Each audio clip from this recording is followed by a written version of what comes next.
I'm Nick Gadbois. I'm an artist and from Ottawa, Kansas. And I'm very happy to be here showing at the Art Center in Norfolk. How or where do you usually find inspiration for your paintings? Well, it comes from all different kinds of places.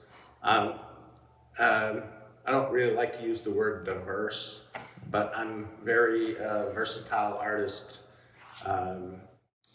What I'm showing here is my landscapes, and I'm a big fan of surrealism, and that's in a new series I'm doing called The American Oddities, road attractions in the Midwest. And that brings me to our next question, which is what's some of the upcoming projects that you see in your future? I have about kind of a world's record of 4 solo shows of my American Oddities paintings next year. So I'm very excited about that. There are things that, you see on family road trips and,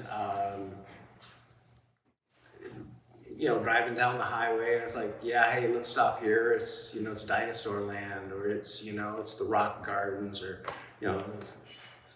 something of that kind, the Leaning Tower, the giant jackalope at Wall Drug, and these things are kind of quintessential Americana. And that's what I love about them. And it's about, kind of the inventive American spirit that produces these things, and they're really appealing and fun. And so that's the new series. The series here is more, I would call straightforward landscape of the Midwest. And it took me a long time to kind of appreciate or see the attraction, of in Midwest landscapes. And it kind of began when people were telling me about the Flint Hills in Kansas. I thought, well, what's in Kansas? It's just what, But I found, once I started getting into it, it's quite beautiful and appealing. And so I began, it was kind of a training thing. Usually I'm more surrealistic, but it was a kind of a training to just kind of approach the landscape for what it is. Kind of can't help myself with some of the bright colors, but... That leads right into the next question. How do you decide on your color palettes?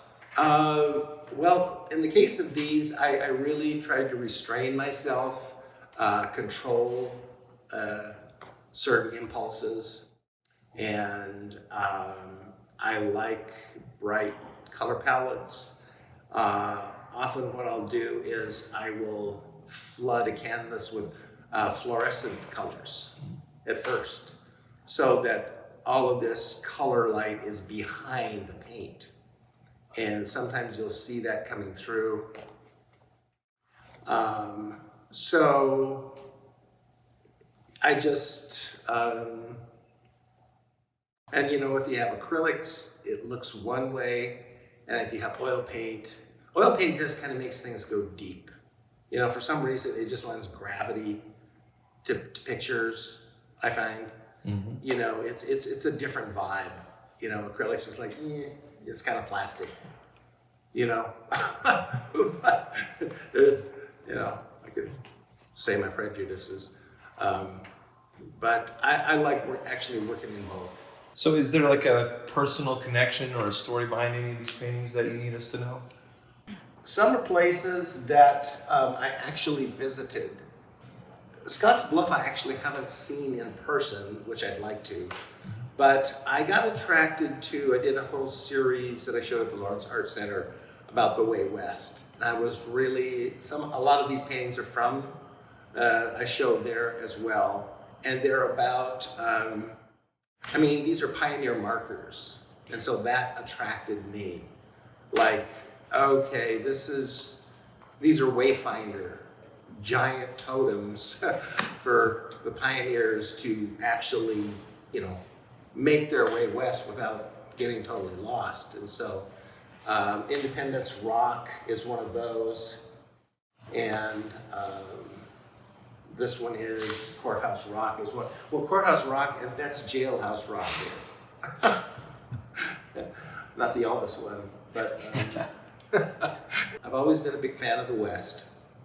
You know, ever since like road trips from the '60s, family station wagon and stuff, and the West just kind of like, you know, grabbed me, and I like something's going on here. I'm because I grew up with like cowboy movies, you know, Roy Rogers and all of this, and so.